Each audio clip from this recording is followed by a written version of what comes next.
Sail people, descendants of the fingerfishers.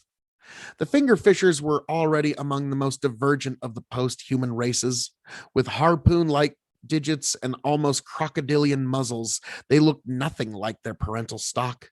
But even this form would look conservative to their sentient descendants.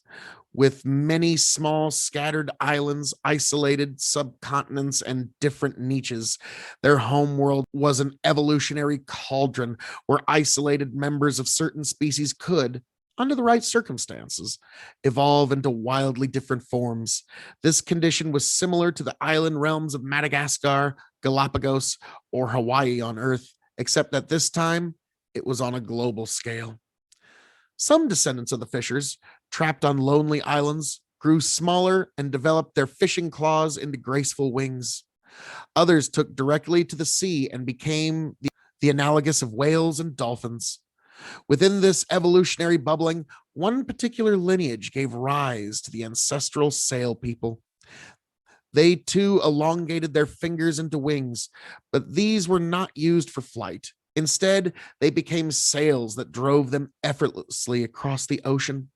With fingers turned into sails, they used their mouths and extended tongues to catch their prey. These organs eventually assumed the role of the fisher's long atrophied, dexterous hands. The need to better navigate the endless seas put an inevitable pressure on their memories, and the sailors' brains grew correspondingly.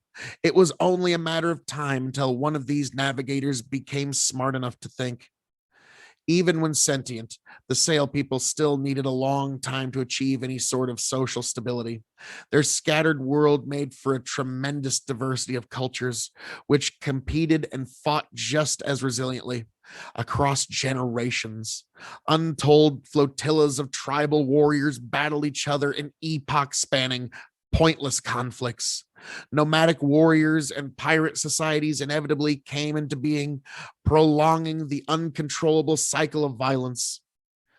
Only when a certain warrior tribe developed warfare on an industrial scale and the state society needed to support it, and then only when this notion of modernity gave rise to the idea of peace did the sail people finally manage to unify.